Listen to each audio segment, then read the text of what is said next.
आज की रात कुछ खास है। बाहर शायद चांद की हल्की रोशनी खिड़की से झांक रही होगी, या फिर घने बादलों ने आसमान को अपनी चादर में लपेट लिया होगा।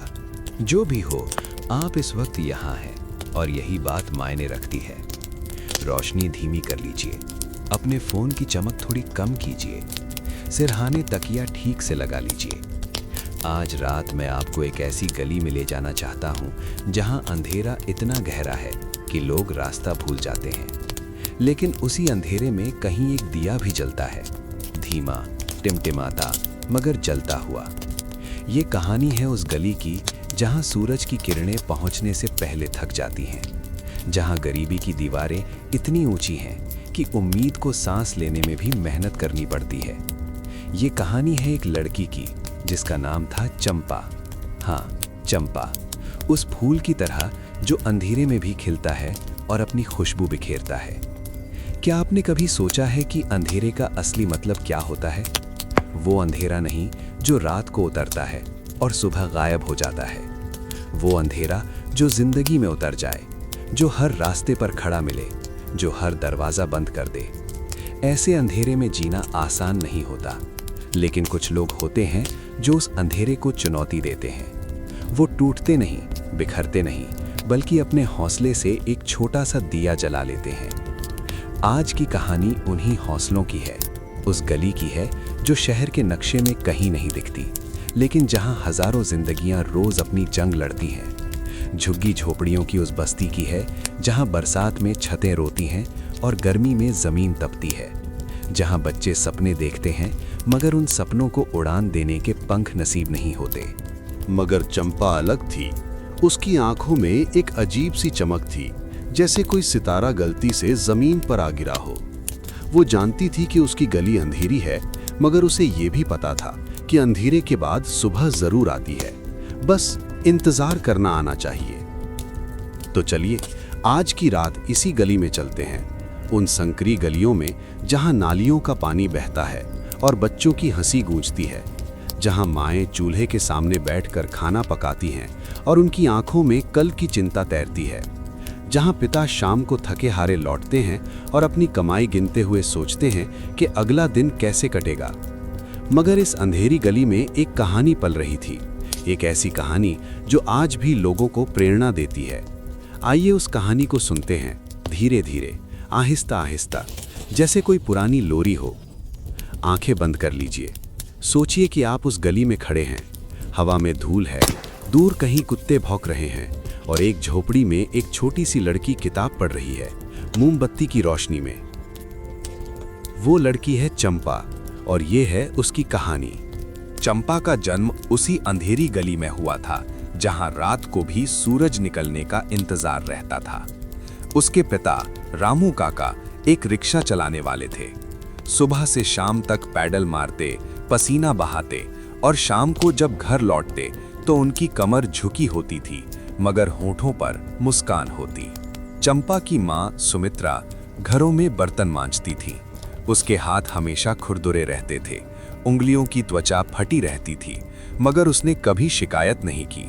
वो कहती थी, बेटा, ये हाथ थके हुए नहीं हैं, ये मेहनती हैं, और मेहनती हाथों को भगवान कभी खाली नहीं रखते।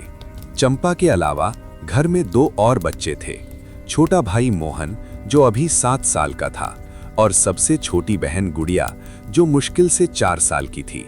तीनों बच्चे एक ही कमरे में सोते थे जिसकी छत टीन की थी और दीवारें कच्ची मिट्टी की। बरसात के दिनों में वो कमरा टपकता था। सुमित्रा रात भर जागती, बाल्टियां रखती और बच्चों को सूखी जगह सुलाती। कभी कभी पानी इतना आ जाता कि सबको बैठकर रात काटनी पड़ती। ऐसी रातों में रामू काका चुपचाप बैठे रहते। उनकी आंखों में एक अजीब सी उदासी होती। वो सोचते, कब तक ये सब चलेगा, कब उनके बच्चों को पक्का छत नसीब होगा। मगर चंपा ने कभी उस उदासी को अपने ऊपर हावी नहीं होने दिया। वो सुबह उठती, मोहन और गुड़िया को तैयार करती और फिर खुद स्कूल के लिए निकल पड़ती। उसका स्कूल 2 किलोमीटर दूर था। वो पैदल जाती, धूप हो या बारिश, कभी नहीं रुकती। स्कूल में उसे कुछ लड़कियां चिढ़ाती थीं। उसकी फटी यूनिफॉर्म, उसके पुराने जूते, उसकी तेल लगी चोटी। मगर चंपा को परवाह नहीं थी। वो जानती थी कि पढ़ाई ही एकमात्र रास्ता है जो उसे इस अंधेरी गली से बाहर निकाल सकता है।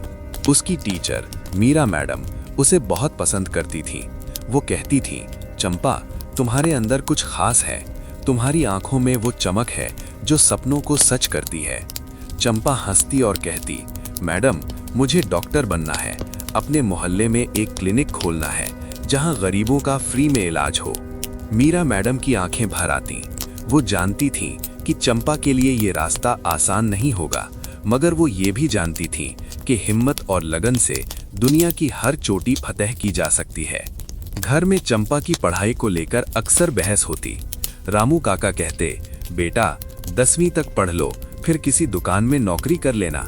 लड़कियों को ज्यादा पढ़ने की क्या जरूरत। मगर सुमित्रा उनसे कहती, अजी, जमाना बदल गया है। अब लड़कियां भी बड़ी बड़ी नौकरियां करती हैं। चंपा को पढ़ने दो। रामू काका चुप हो जाते। वो जानते थे कि पढ़ाई का खर्च वो बामुश्किल उठा पा रहे हैं। हर महीने फीस देने में उनकी जान निकलती थी, मगर बेटी की चमकती आंखें देखकर वो कुछ नहीं कह पाते। चंपा रात को पढ़ती थी। दिन में घर के काम होते, माँ की मदद होती, छोटे भाई बहनों की देखभाल होती। मगर रात को जब सब सो जाते तो वो अपनी किताबें निकालती और मोमबत्ती जलाकर पढ़ने बैठ जाती। कभी कभी मोमबत्ती खत्म हो जाती और उसे अंधेरे में बैठना पड़ता, मगर वो हार नहीं मानती। वो सुबह जल्दी उठती और सूरज की पहली किरण में अपनी पढ़ाई पूरी करती। उसके क्लास में वो हमेशा पहले नंबर पर आती। टीचर्स उसकी तारीफ करते और वो मुस्कुराकर घर लौटती। उस मुस्कान में उसके सारे संघर्ष छिपे होते थे, मगर उसने कभी किसी को दिखाए नहीं। ये थी चंपा की जिंदगी, अंधेरी गली की एक छोटी सी लड़की जिसके सपने आसमान छूते थे। मगर क्या आप जानते हैं कि जब सपने बड़े होते हैं तो मुश्किलें भी बड़ी होती हैं, और एक ऐसी मुश्किल उसकी जिंदगी में आने वाली थी जो उसे तोड़कर रख देने वाली थी। वो सावन का महीना था। बारिश लगातार हो रही थी और अंधेरी गली की नालियां उफन रही थी।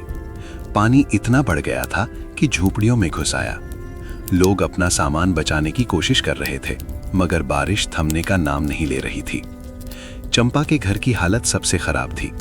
उनकी झोपड़ी नाले के बिल्कुल किनारे थी और पानी तेजी से अंदर आ रहा था। रामू काका ने रात भर पानी बाहर निकालने की कोशिश की, मगर जब सुबह हुई तो उनके घर का आधा सामान बह चुका था। चंपा की किताबें, उसकी कॉपियां, उसका स्कूल बैग सब भीग गए थे। वो रोती रही, मगर उसके आंसू बारिश के पानी में खो गए। मगर असली तबाही अभी आनी थी। बारिश थमने के बाद जब हिसाब लगाया गया तो रामू काका का रिक्शा भी गायब था। वो रात को उसे एक पेड़ से बांध कर गए थे, मगर पानी के बहाव में वो टूट गया और बह गया। रामू काका टूट गए। उनकी रोजी रोटी का एकमात्र सहारा वो रिक्शा था। अब वो करेंगे क्या? कैसे खिलाएंगे अपने बच्चों को? सुमित्रा ने उन्हें संभालने की कोशिश की। कुछ ना कुछ हो जाएगा, भगवान बड़ा है। मगर रामू काका की आंखों में खालीपन था। वो बोले, भगवान होता तो हमें इस अंधेरी गली में क्यों रखता? क्या गुनाह किया था हमने? चंपा ने सब सुना। उसका दिल टूट रहा था, मगर उसने अपने आंसू छिपा लिए। वो जानती थी कि अगर वो भी टूट गई तो पूरा परिवार बिखर जाएगा। अगले दिन से रामू काका ने दूसरे लोगों के यहाँ मजदूरी करना शुरू किया। इमारतों में ईंटें ढोते, सीमेंट मिलाते, थक थक कर शाम को लौटते। मगर मजदूरी में वो पैसे नहीं मिलते जो रिक्शे से मिलते थे। घर का खर्च मुश्किल से चलता। कभी कभी रात को खाना नहीं होता। सुमित्रा बच्चों को पहले खिलाती और खुद भूखी सो जाती। रामू काका को जब पता चलता तो वो चुपचाप रोते। चंपा ने देखा कि उसके पिता की कमर और झुक गई है। उनके बाल और सफेद हो गए हैं। उनकी आवाज में वो गर्मी नहीं रही जो पहले थी। एक दिन स्कूल में फीस जमा करने की नोटिस आई। चंपा के 3 महीने की फीस बाकी थी। प्रिंसिपल ने कहा कि अगर 1 हफ्ते में फीस जमा नहीं हुई तो उसका नाम काट दिया जाएगा। चंपा घर आई और रोई। सुमित्रा ने उसे गले लगाया और कहा, रो मत बेटा, कुछ ना कुछ हो जाएगा। मगर चंपा जानती थी कि घर में पैसे नहीं हैं। वो क्या करे? उसके सपने, उसकी मेहनत सब धूल में मिल जाएंगे। उस रात वो सो नहीं पाई। बाहर झींगुर बोल रहे थे और दूर कहीं कुत्ते भौंक रहे थे। चंपा छत को देखती रही और सोचती रही कि जिंदगी इतनी मुश्किल क्यों है। अगले दिन कुछ अजीब हुआ। मोहल्ले में एक आदमी आया जिसने खुद को समाज सेवक बताया। उसने कहा कि वो गरीब बच्चों की मदद करता है, उनकी पढ़ाई का खर्च उठाता है। सुमित्रा को उम्मीद जगी उसने उस आदमी से मिलने का फैसला किया। वो आदमी बहुत मीठा बोलता था। उसने कहा कि वो चंपा की फीस भरेगा, बस उसके बदले में चंपा को उसके एक स्कूल में पढ़ना होगा जो शहर के दूसरे कोने में है। सुमित्रा ने सोचा कि ये तो अच्छी बात है, मगर रामू काका को शक हुआ। उन्होंने उस आदमी के बारे में पूछताछ की और जो पता चला उससे उनके पैर तले जमीन खिसक गई। वो आदमी असल में बच्चों को बाहर ले जाकर बेचता था, मजदूरी के लिए, घरों में काम के लिए और भी बदतर कामों के लिए। वो एक दलाल था जो गरीबों की मजबूरी का फायदा उठाता था। रामू काका ने उस आदमी को मोहल्ले से भगाया, लोगों ने उसे पीटा और पुलिस को सौंप दिया। मगर इस सब के बाद भी चंपा की फीस का सवाल अभी भी खड़ा था। उसके पास एक हफ्ता था और पैसों का कोई जुगाड़ नहीं था। क्या चंपा का स्कूल छूट जाएगा? क्या उसके सपने अधूरे रह जाएंगे? उस अंधेरी गली में एक नई मुसीबत का बादल मंडरा रहा था। क्या आपने कभी महसूस किया है कि जिंदगी आपको इतना निचोड़ दे कि आप खाली महसूस करें, कि आपके अंदर कुछ बचा ही ना हो? चंपा उन दिनों कुछ ऐसा ही महसूस कर रही थी। फीस का एक हफ्ता बीत गया। प्रिंसिपल ने उसे क्लास से निकाल दिया। वो स्कूल के गेट पर खड़ी रही, उसके सहपाठी अंदर जाते रहे और वो देखती रही। उसकी आंखों में आंसू नहीं थे, बस एक सूखा खालीपन था। मीरा मैडम ने उसे देखा और दौड़ कर आईं। चंपा, क्या हुआ बेटा? चंपा ने सब बताया। मीरा मैडम की आंखें भर आईं। उन्होंने कहा, तुम रुको, मैं कुछ करती हूँ। मगर स्कूल के नियम सख्त थे। प्रिंसिपल ने कहा कि बिना फीस के किसी को नहीं रखा जा सकता। हम तो धंधा चला रहे हैं, समाज सेवा नहीं। मीरा मैडम ने अपनी जेब से कुछ पैसे निकाले और प्रिंसिपल को दिए, मगर वो काफ़ी नहीं थे। 3 महीने की फीस बहुत ज़्यादा थी। चंपा घर लौटी। उसके कदम भारी थे, जैसे पैरों में लोहे की बेड़ियां बंधी हों। वो सोच रही थी कि अब क्या होगा। उसके सपने, उसकी मेहनत, सब कुछ। घर पहुंचकर उसने देखा कि माँ रो रही है। पिता का हाथ बैंडेज में था। क्या हुआ? चंपा ने पूछा। सुमित्रा ने सुबकते हुए बताया कि आज काम करते वक्त रामू काका के ऊपर ईंटों का ढेर गिर गया, उनका हाथ टूट गया है। चंपा का दिल बैठ गया। पिता ही परिवार के एकमात्र कमाने वाले थे, अब वो भी नहीं काम कर पाएंगे तो खाएंगे क्या, रहेंगे कैसे? उस रात चंपा ने एक फैसला किया। वो स्कूल छोड़कर काम करेगी, घरों में बर्तन मांजेगी जैसे माँ करती है।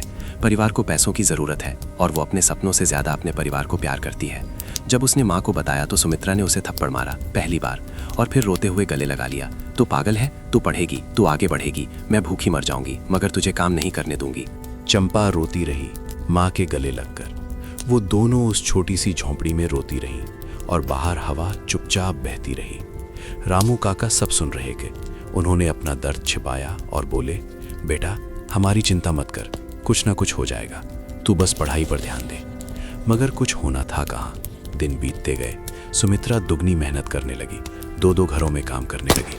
उसके हाथ और खुरदरे हो गए, उसकी कमर झुक गई, मगर उसने हार नहीं मानी। चंपा स्कूल नहीं जा रही थी, मगर उसने पढ़ना नहीं छोड़ा।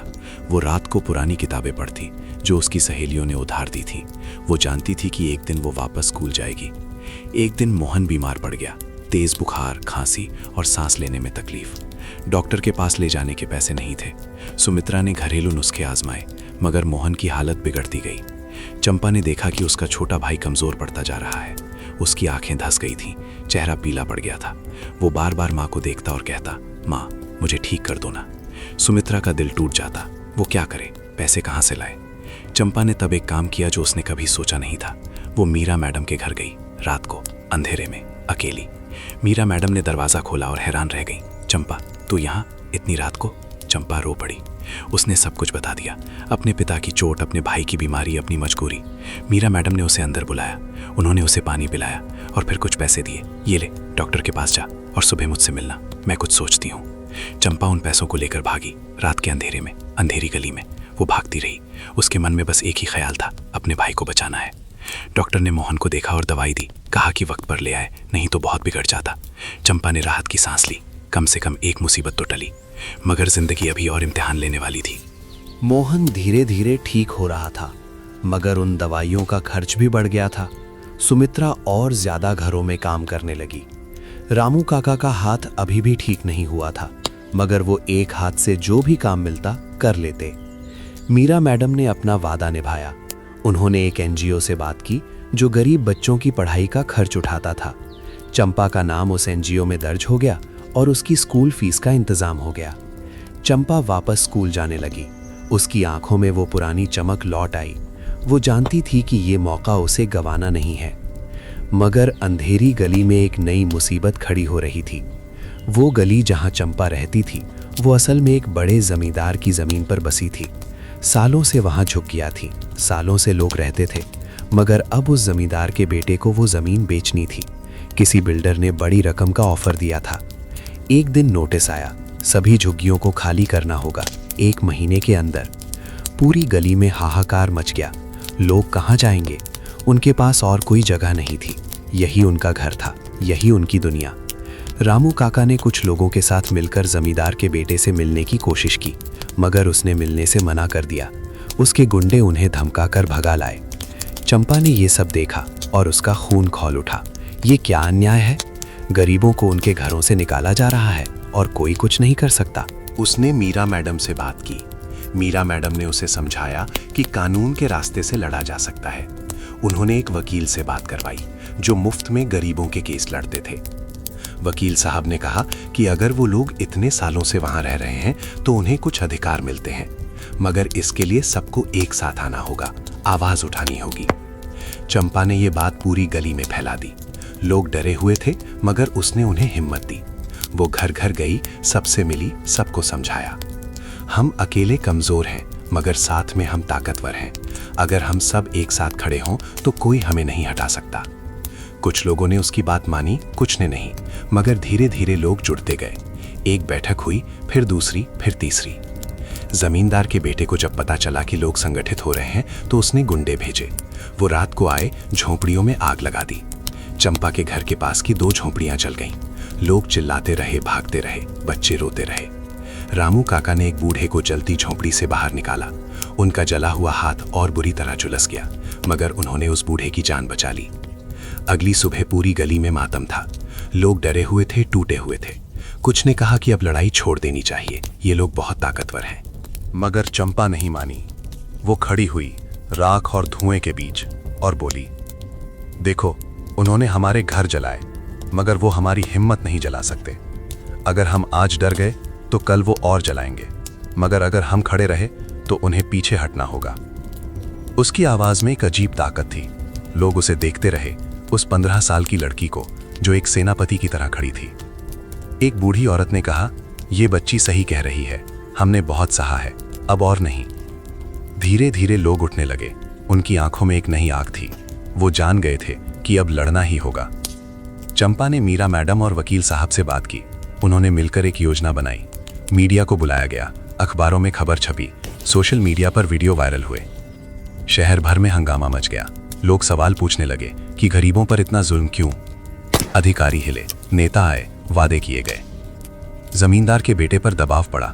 उसने पीछे हटने की कोशिश की, मगर अब बहुत देर हो चुकी थी। पुलिस ने केस दर्ज किया, गुंडों को पकड़ा गया। अदालत में केस चला। वकील साहब ने जोरदार बहस की और फैसला आया गली के लोगों के हक में। उस जमीन पर अब कोई बिल्डिंग नहीं बनेगी, लोग वहीं रहेंगे और सरकार उन्हें पक्के मकान देगी। जब ये खबर गली में पहुंची तो लोग रो पड़े, मगर इस बार खुशी के आंसू थे। चंपा के पिता ने उसे गले लगाया और कहा, बेटा, तूने वो कर दिखाया जो हम बड़े नहीं कर पाए, तू सच में कमाल है। चंपा मुस्कुराई, मगर उसे पता था कि ये सिर्फ शुरुआत है। जीत की खुशी धीरे धीरे सामान्य जिंदगी में बदल गई, मगर अब अंधेरी गली पहले जैसी नहीं रही। लोगों में एक नया जोश था, एक नई उम्मीद। सरकारी मदद आने लगी, कुछ पक्के मकान बनने शुरू हुए, नालियां ठीक हुईं, सड़क बनी, बिजली का कनेक्शन मिला। वो गली जो अंधेरे में डूबी रहती थी अब रात को भी जगमगाती थी। चंपा की पढ़ाई जारी रही। एनजीओ की मदद से उसने 10वीं की परीक्षा दी और पहले नंबर से पास हुई। पूरे जिले में उसका नाम था। मीरा मैडम ने उसे गले लगाया और कहा, तू डॉक्टर बनेगी, मुझे पूरा यकीन है। चंपा हंसी और बोली, आपकी दुआ है मैडम। मगर चंपा जानती थी कि आगे का रास्ता और भी मुश्किल है। 11वीं में साइंस लेना था, फिर मेडिकल की तैयारी। पैसों का सवाल अभी भी था, मगर अब वो अकेली नहीं थी। गली के लोग उसके साथ थे। किसी ने ट्यूशन फीस दी, किसी ने किताबें खरीदी, किसी ने हॉस्टल का खर्च उठाने का वादा किया। चंपा को एक नई बात समझ आई, अकेले सपने देखने से ज्यादा जरूरी है साथ मिलकर सपने सच करना। जब पूरा समाज किसी बच्चे के पीछे खड़ा हो तो वो बच्चा कुछ भी कर सकता है। रामू काका का हाथ धीरे धीरे ठीक हो रहा था, मगर अब वो रिक्शा नहीं चलाते थे। गली के लोगों ने मिलकर उनके लिए एक छोटी सी दुकान खुलवा दी, जहां वो चाय और नाश्ता बेचते थे।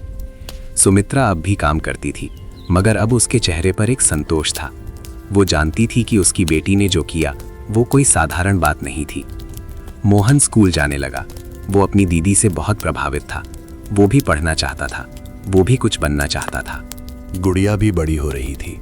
वो अब 5 साल की थी और तितलियों की तरह इधर उधर उड़ती रहती। चंपा शहर के एक अच्छे कॉलेज में भर्ती हो गई।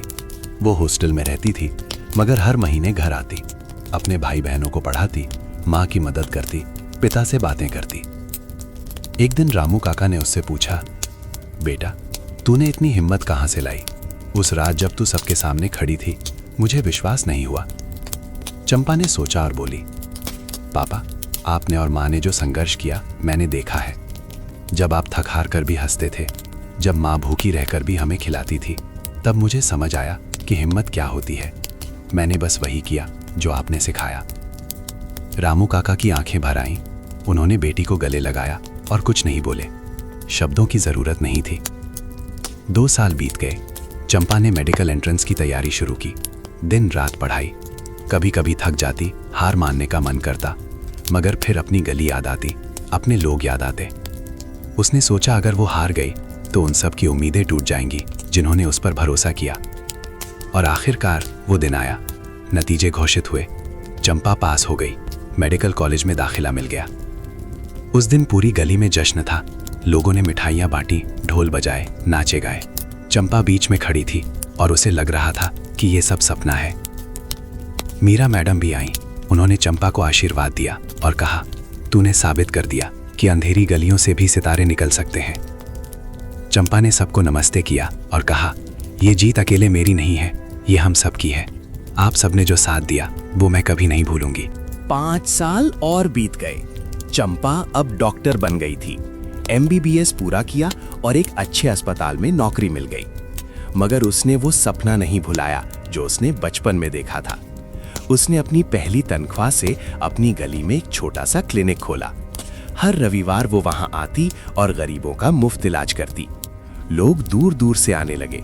उस क्लिनिक का नाम हुआ उम्मीद। रामू काका और सुमित्रा बूढ़े हो रहे थे, मगर उनकी आंखों में एक खुशी थी जो पहले कभी नहीं थी। वो देखते थे अपनी बेटी को और उनका सीना गर्व से फूल जाता। मोहन भी पढ़ रहा था। वो इंजीनियर बनना चाहता था। चंपा उसकी पढ़ाई का खर्च उठाती थी। गुड़िया स्कूल में थी, टॉपर। वो अपनी दीदी की तरह बनना चाहती थी। अंधेरी गली अब अंधेरी नहीं रही। पक्के मकान बन गए थे, सड़कें पक्की हो गई थीं, नाला ढक गया था। वहां अब एक छोटा सा पार्क भी था जहां बच्चे खेलते थे। मगर सबसे बड़ा बदलाव लोगों के मन में था। अब वो हार नहीं मानते थे, अब वो आवाज उठाना जानते थे। चंपा ने एक और काम किया। उसने गली के बच्चों के लिए एक पढ़ाई का केंद्र खोला। वहां मुफ्त में ट्यूशन होती थी। जो बच्चे स्कूल नहीं जा पाते थे उन्हें पढ़ाया जाता था। मीरा मैडम ने उस केंद्र की जिम्मेदारी ली। वो हर शाम आती और बच्चों को पढ़ाती। वो कहती थी, एक चंपा ने सब बदल दिया।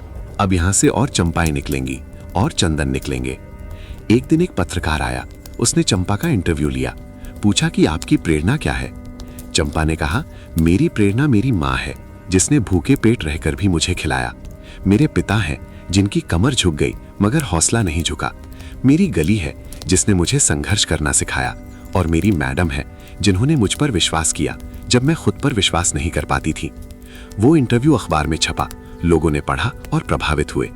चंपा को कई जगह से बुलावा आने लगा, भाषण देने के लिए, प्रेरणा देने के लिए। वो हर जगह जाती और अपनी कहानी सुनाती। वो कहती, अगर मैं कर सकती हूँ तो आप भी कर सकते हैं। जरूरत है बस हिम्मत की और साथ की। एक दिन उसे एक पुरस्कार मिला, समाज सेवा के लिए राज्य स्तरीय सम्मान। मंच पर जब वो खड़ी हुई तो उसने अपने माता पिता को सामने बैठा देखा। उसकी आंखें भर आईं। उसने कहा, ये पुरस्कार उन सबके लिए है जो अंधेरी गलियों में रहते हैं मगर हार नहीं मानते।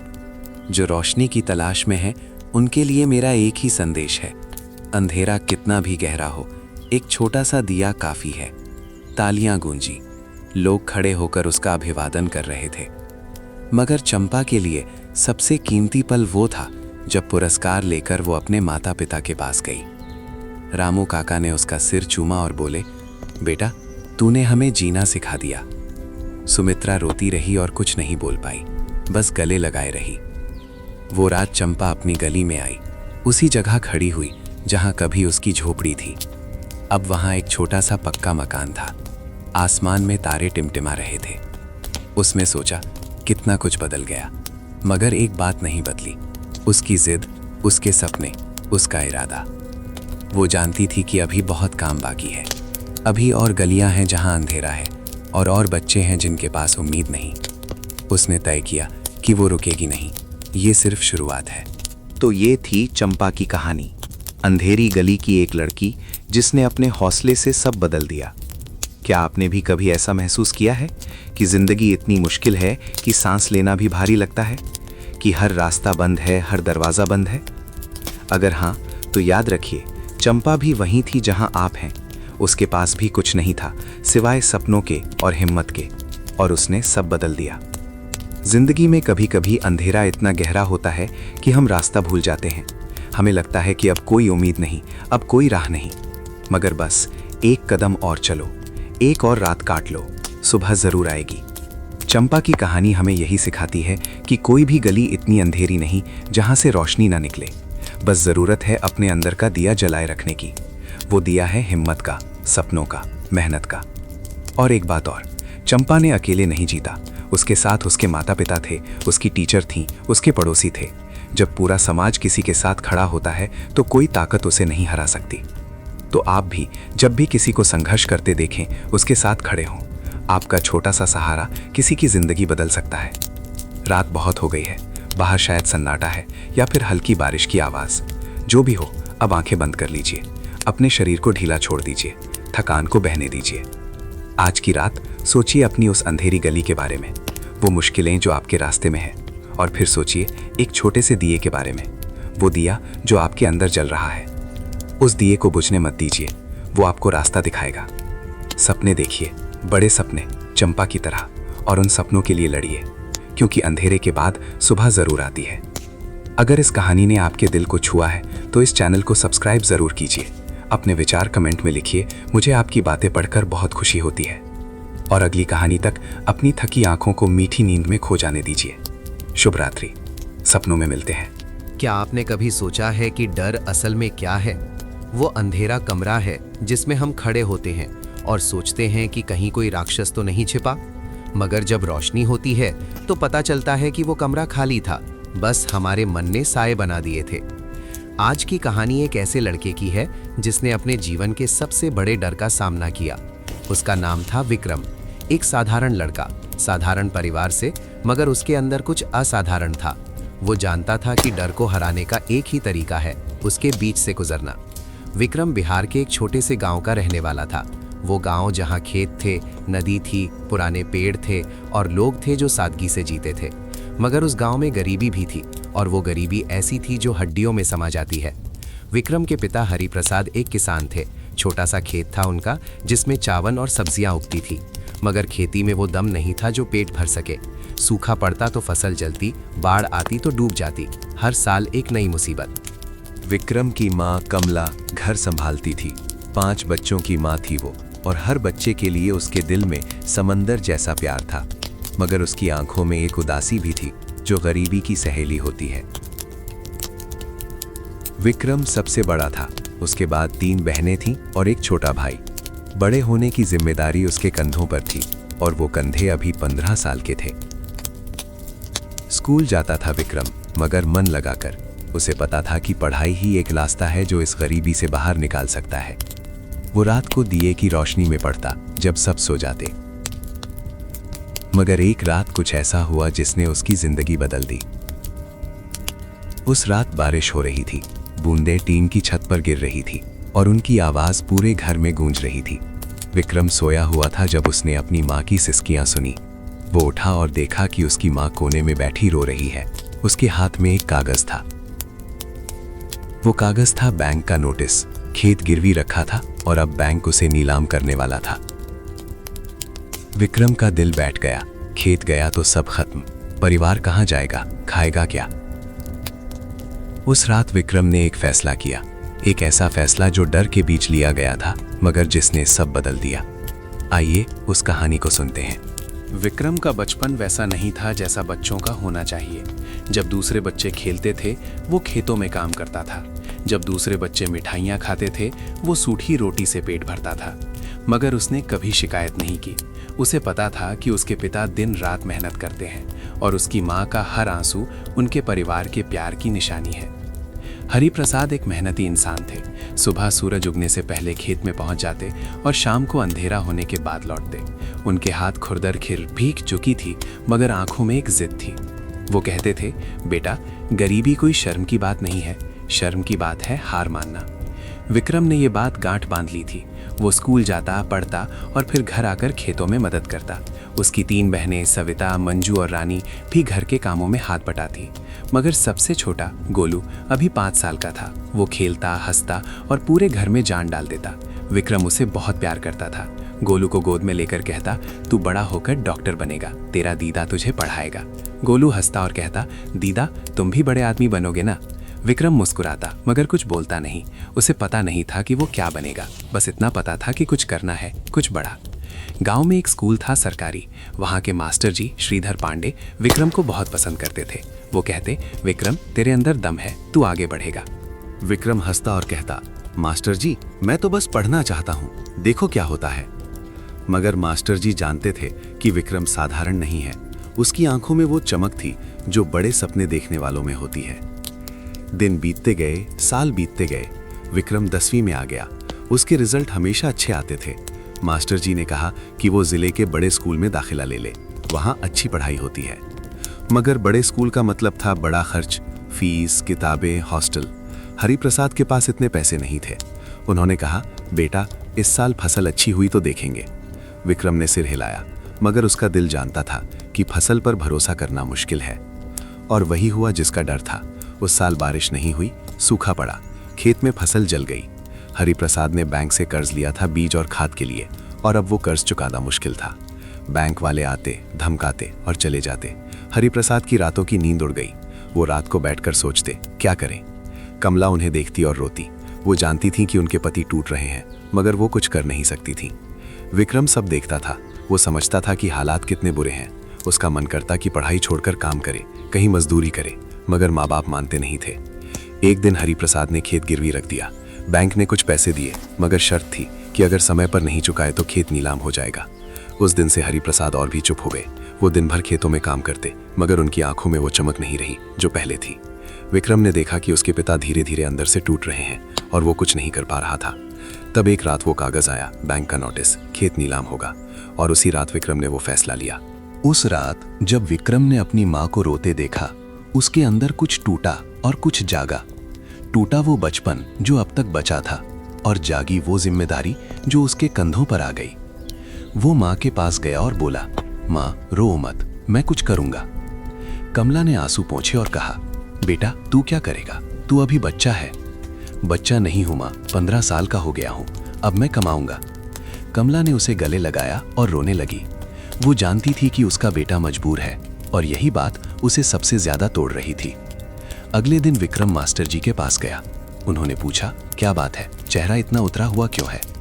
विक्रम ने सब बता दिया। मास्टर जी की आंखें भर आईं।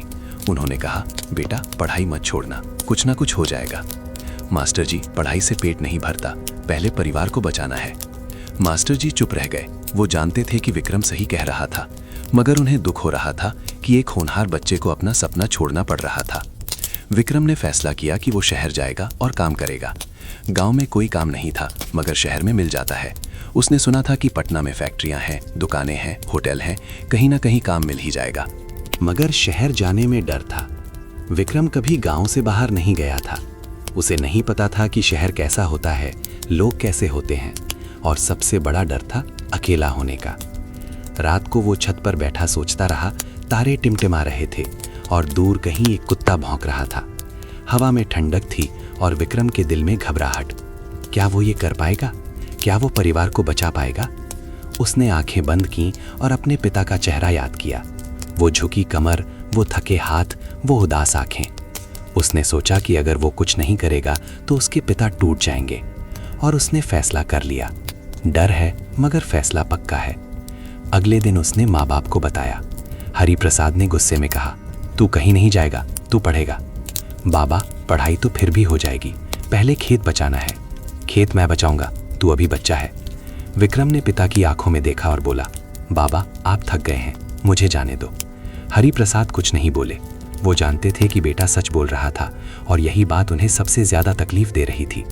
कमला ने विक्रम का हाथ पकड़ा और बोली, बेटा शहर बहुत बड़ा है, वहां अकेला कैसे रहेगा? रह लूंगा माँ, आप चिंता मत करो। कौन देखेगा तुझे वहां? खाएगा क्या?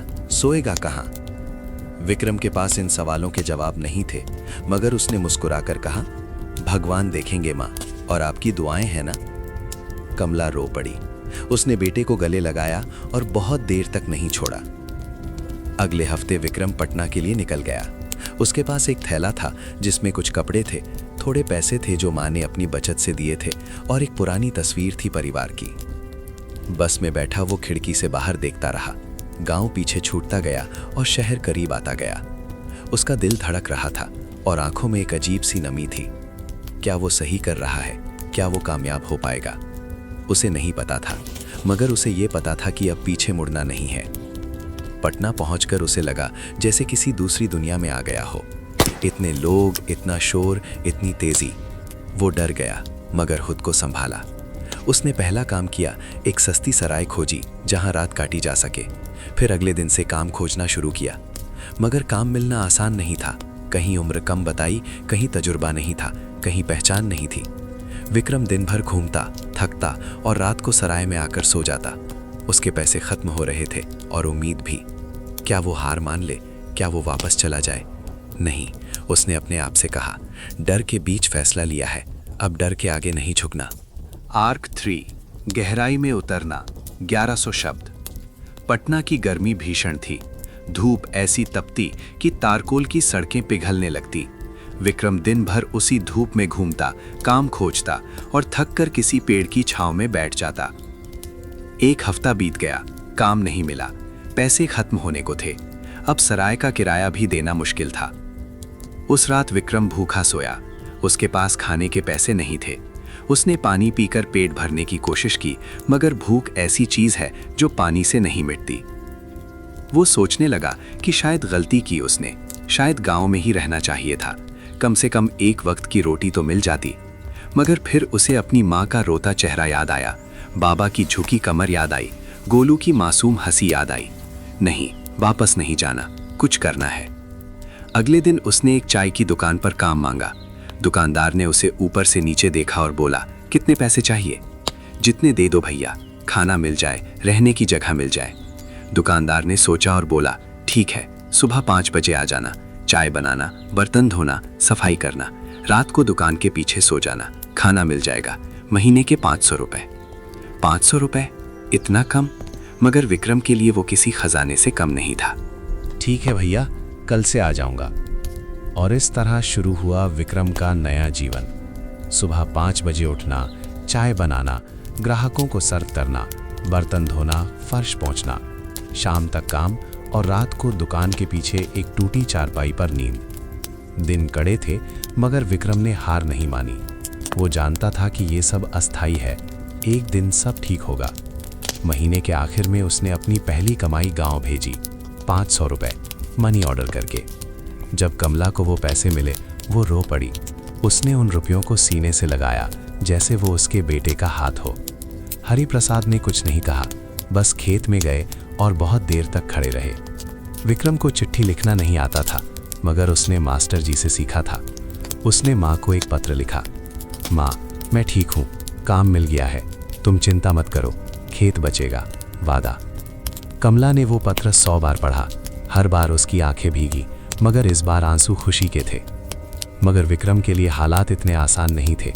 चाय की दुकान पर काम करते हुए उसे एक और दुनिया दिखी। वो दुनिया जहां पैसे वाले लोग आते, चाय पीते और मजदूरों को कीड़े की तरह देखते। एक दिन एक सेठ आया, उसने चाय पी और जब विक्रम ने पैसे मांगे तो उसने थप्पड़ मार दिया। साले पैसे मांगता है, पता है मैं कौन हूं? विक्रम का गाल जल रहा था, आंखों में आंसू थे, मगर उसने सिर झुका लिया। दुकानदार ने बाद में कहा, वो बड़े आदमी हैं, उनसे पंगा नहीं लेना। विक्रम ने सोचा, यही है असलियत, गरीबों की कोई इज्जत नहीं, पैसा ही सब कुछ है। उसी रात उसने फैसला किया कि वो बड़ा बनेगा, इतना बड़ा कि कोई उसे थप्पड़ न मार सके, कोई उसे नीचा न दिखा सके। मगर बड़ा बनने के लिए पढ़ाई चाहिए, और पढ़ाई के लिए समय और पैसा दोनों। उसने एक तरकीब सोची। वो रात को जब दुकान बंद होती तो पास की सड़क की लाइट में बैठकर पढ़ता। उसने पुराने अखबार इकट्ठे किए और उनसे पढ़ना सीखता रहा। एक दुकान पर एक पुरानी किताब मिली, उसने मांग ली। दिन में काम, रात में पढ़ाई। आंखें जलती, शरीर थकता, मगर विक्रम रुकता नहीं था। एक दिन एक ग्राहक ने उसे पढ़ते देखा। वो एक प्रोफेसर थे, किसी कॉलेज में पढ़ाते थे। बेटा, तू पढ़ता है? हाँ साहब, जब मौका मिलता है। प्रोफेसर ने मुस्कुराकर कहा, अच्छा है, पढ़ाई मत छोड़ना। और वो चले गए। विक्रम को नहीं पता था कि वो मुलाकात उसकी जिंदगी बदल देगी। 6 महीने बीत गए। विक्रम चाय की दुकान पर काम करता रहा। उसने हर महीने पैसे गांव भेजे। धीरे धीरे कर्ज कम होने लगा। खेत पर से नीलामी का खतरा टल गया। मगर विक्रम के अंदर एक आग जल रही थी। वो और पढ़ना चाहता था, और आगे बढ़ना चाहता था। चाय की दुकान पर रहकर वो कितना आगे जाता। एक दिन वही प्रोफेसर फिर आए। उन्होंने विक्रम को देखा और पूछा, अभी भी पढ़ रहा है? हाँ साहब, रात को पढ़ता हूँ। क्या पढ़ता है? जो मिल जाए साहब, अखबार, पुरानी किताबें। प्रोफेसर ने गौर से देखा और बोले, कल मेरे घर आना, पता ये है। उन्होंने एक कागज पर पता लिख कर दिया। विक्रम का दिल धड़कने लगा। वो नहीं जानता था कि क्या होगा, मगर उसे लगा कि कुछ अच्छा होने वाला है। अगले दिन वो प्रोफेसर के घर गया। बड़ा सा मकान था, साफ सुथरा। प्रोफेसर की पत्नी ने दरवाजा खोला और उसे अंदर बुलाया। प्रोफेसर अपनी स्टडी में बैठे थे। उन्होंने विक्रम को बैठने के लिए कहा, बेटा, मुझे बता, तेरा सपना क्या है? विक्रम ने सोचा और बोला, साहब, मैं पढ़ना चाहता हूँ, बड़ा बनना चाहता हूँ, अपने परिवार को गरीबी से निकालना चाहता हूँ। प्रोफेसर मुस्कुराए। तू स्कूल जाता था? हाँ साहब, 10वीं तक पढ़ा था, फिर छोड़ना पड़ा। क्यों? विक्रम ने सारी कहानी बता दी। खेत, कर्ज, परिवार, शहर आना। प्रोफेसर ने बहुत ध्यान से सुना, फिर बोले, बेटा, मैं एक एनजीओ चलाता हूँ जो गरीब बच्चों की पढ़ाई में मदद करती है। तू चाहे तो हम तुझे प्राइवेट से 10वीं और 12वीं की परीक्षा दिलवा सकते हैं। किताबें, फीस सब हम देंगे, बस तुझे मेहनत करनी होगी। विक्रम को लगा जैसे सपना देख रहा हो। सच में साहब? सच में, मगर शर्त है कि तू पास होगा, और अच्छे नंबरों से पास होगा। विक्रम की आंखों में आंसू आ गए। उसने प्रोफेसर के पैर छुए और बोला, साहब, मैं आपको निराश नहीं करूंगा। उस दिन से विक्रम की जिंदगी बदल गई। वो सुबह चाय की दुकान पर काम करता और शाम को एनजीओ के सेंटर जाकर पढ़ता। रात को देर तक पढ़ता। नींद कम होती, थकान ज्यादा, मगर उसने हार नहीं मानी। परीक्षा के दिन आए। विक्रम ने 10वीं की परीक्षा दी और नतीजा आया प्रथम श्रेणी। प्रोफेसर बहुत खुश हुए। उन्होंने कहा, बेटा, अब 12वीं की तैयारी कर और उसके बाद कॉलेज। मगर तभी कुछ ऐसा हुआ जिसने विक्रम को फिर से गहरे संकट में डाल दिया। गांव से खबर आई कि हरि प्रसाद बीमार है, बहुत बीमार। खेत में काम करते हुए गिर पड़े थे।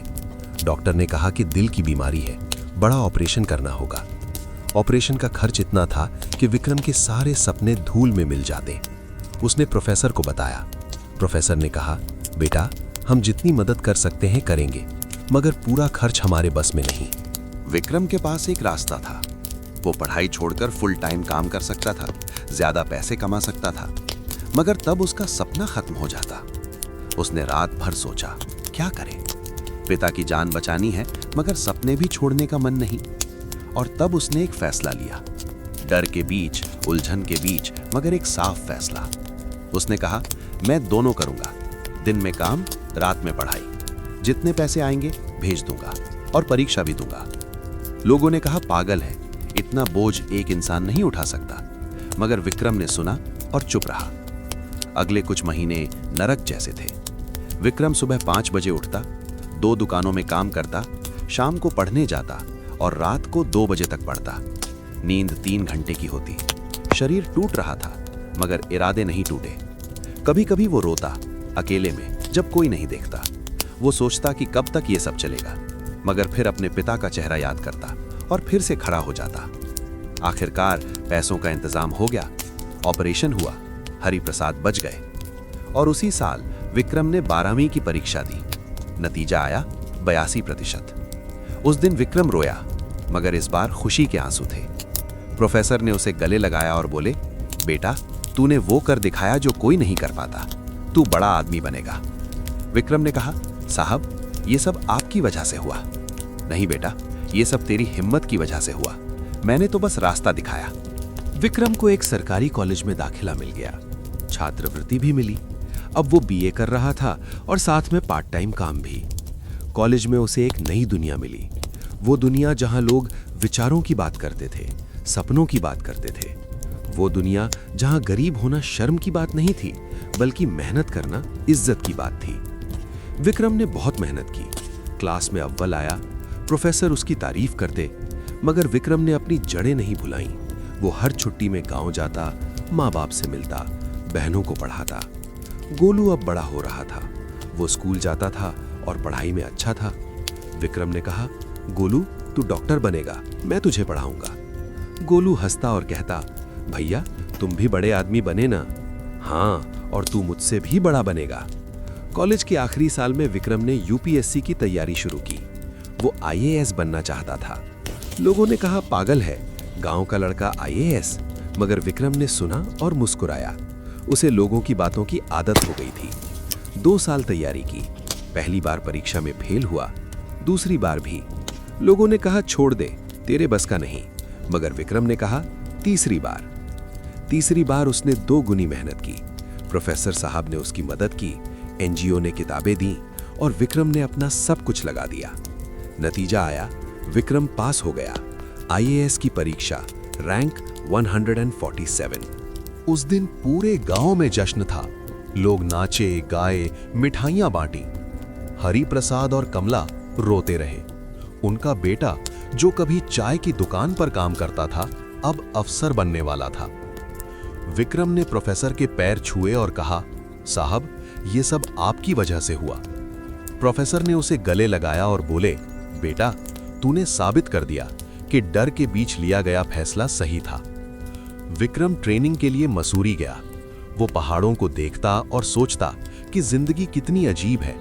कभी वो चाय की दुकान पर बर्तन धोता था और आज वो देश की सेवा करने जा रहा है। ट्रेनिंग पूरी होने के बाद उसकी पहली पोस्टिंग हुई, एक जिले का कलेक्टर। जब वो पहली बार अपने दफ्तर में बैठा, उसकी आंखों में आंसू थे।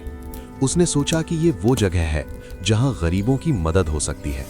वो वही करेगा जो उसके साथ होना चाहिए था। उसने अपने जिले में बहुत काम किए, स्कूल खुलवाए, अस्पताल बनवाए, गरीबों के लिए योजनाएं चलाईं। लोग उसे प्यार करते थे। एक दिन एक बूढ़ी औरत उसके दफ्तर आई। उसने कहा, साहब, आप गरीबों के भगवान हैं। विक्रम ने कहा, माई, मैं भगवान नहीं हूं, बस एक इंसान हूं जो अपना काम कर रहा हूं। आप जो कर रहे हैं वो कोई नहीं करता। भगवान आपको लंबी उम्र दे। विक्रम मुस्कुराया। उसने सोचा कि यही है असली कामयाबी, पैसा नहीं, पद नहीं, बल्कि लोगों की दुआएं। 10 साल बीत गए। विक्रम अब एक सीनियर अफसर था। उसने कई जिलों में काम किया, कई लोगों की जिंदगियां बदली, मगर उसने अपना गांव नहीं भुलाया। उसने अपने गांव में एक स्कूल बनवाया, एक अच्छा स्कूल जहां गरीब बच्चे मुफ्त में पढ़ सकें। उसका नाम रखा उम्मीद विद्यालय। उसने प्रोफेसर साहब को वहां बुलाया। उद्घाटन के दिन प्रोफेसर साहब की आंखों में आंसू थे। बेटा, तूने मुझे जीवन का सबसे बड़ा उपहार दिया। साहब, ये उपहार आपका है। आपने जो बीज बोया था वो पेड़ बन गया। गोलू भी अब डॉक्टर बन गया था। विक्रम ने उसकी पढ़ाई का खर्च उठाया था। अब गोलू गांव में ही एक क्लिनिक चलाता था, गरीबों का मुफ्त इलाज करता था। बहनें भी पढ़ लिख कर बड़ी हो गई थीं। सविता टीचर बनी, मंजू नर्स बनी और रानी वकील। विक्रम को उन पर गर्व था। हरि प्रसाद और कमला अब बूढ़े हो गए थे, मगर उनकी आंखों में जो खुशी थी वो अनमोल थी।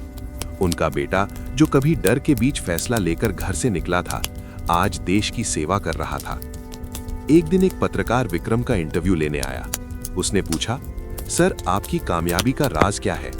विक्रम ने सोचा और बोला, डर के बीच फैसला लेना। मतलब? देखिए, जिंदगी में ऐसे मोड़ आते हैं जब डर इतना बड़ा होता है कि हम हिल नहीं पाते। हम सोचते हैं कि क्या होगा, कैसे होगा, और डर में बैठे रहते हैं। मगर कामयाब वो होता है जो डर के बावजूद कदम उठाता है। जो कांपते हाथों से भी फैसला लेता है। और आपने ऐसा कब किया?